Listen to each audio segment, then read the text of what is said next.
All right, Acts chapter 27.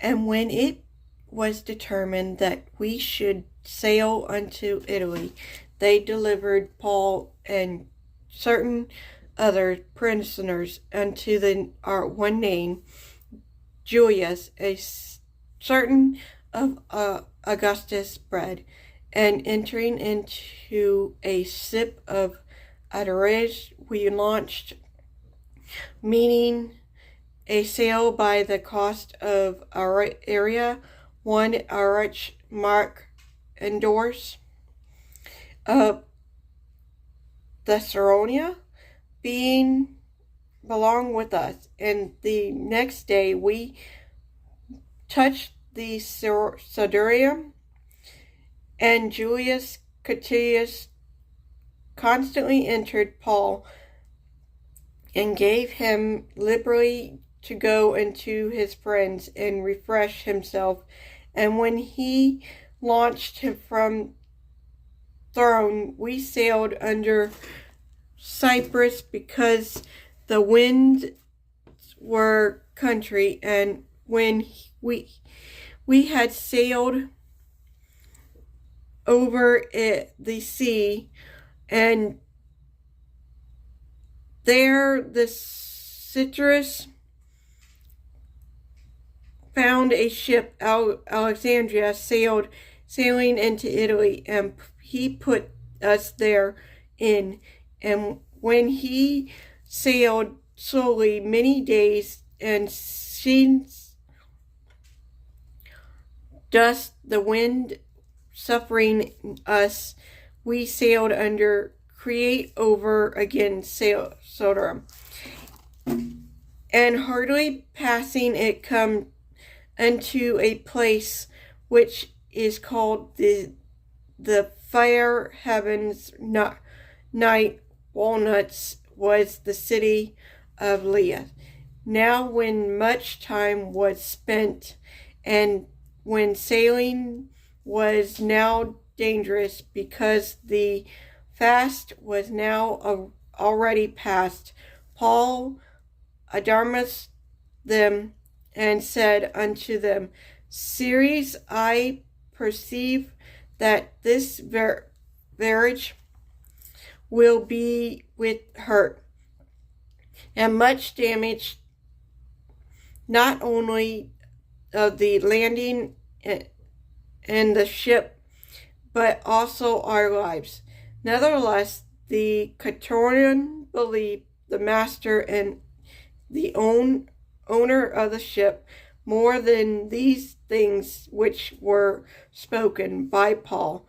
But because the heaven was not commodious to the weather, in more parts advised to depart thence also, it by any means they might attend to, and there to winter, which is in heaven of Crete, lead toward the southwest and northwest. And when the south wind blew softly, supposing and that they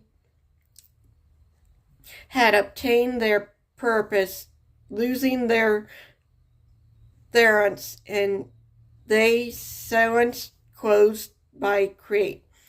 But not long after them there arose again in a temptation one called Icarus, and when the ship was caught and could not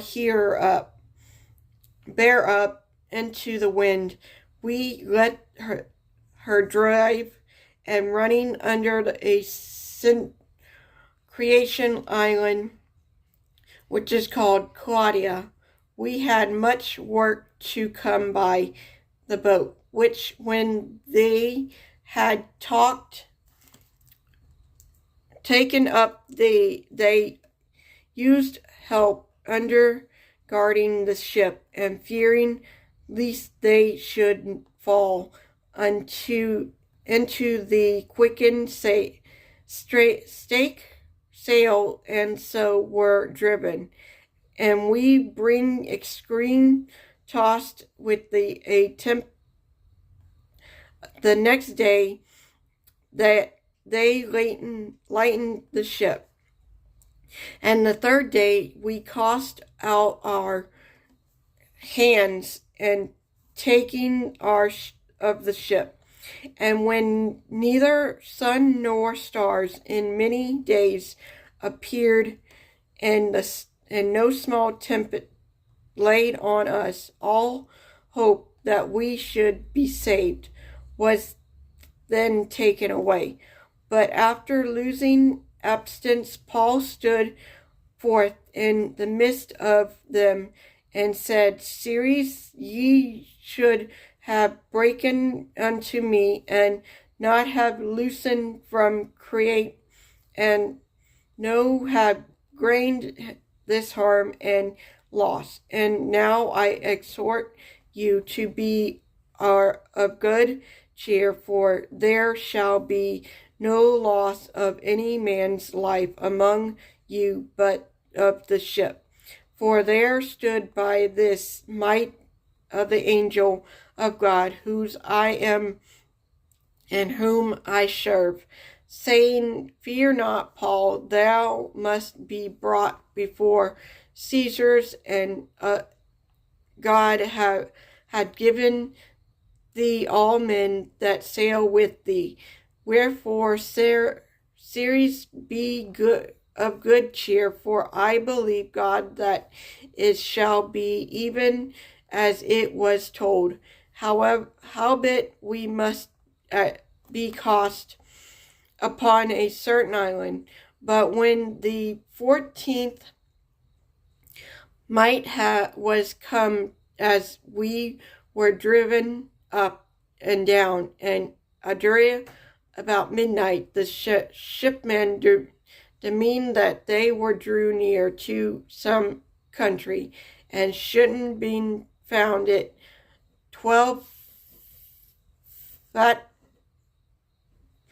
And when they had gone a little further, they should give again, and found it 15 fathoms.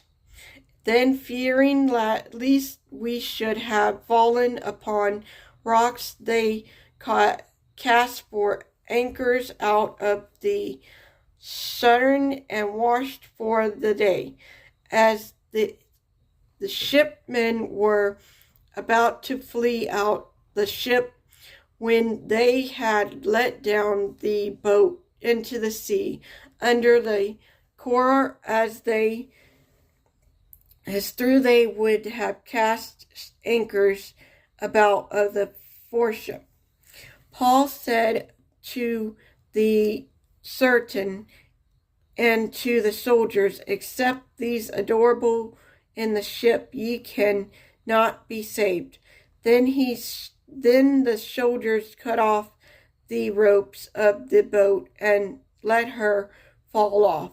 And while the day was coming on, Paul prophesied them all to take meat, saying, This is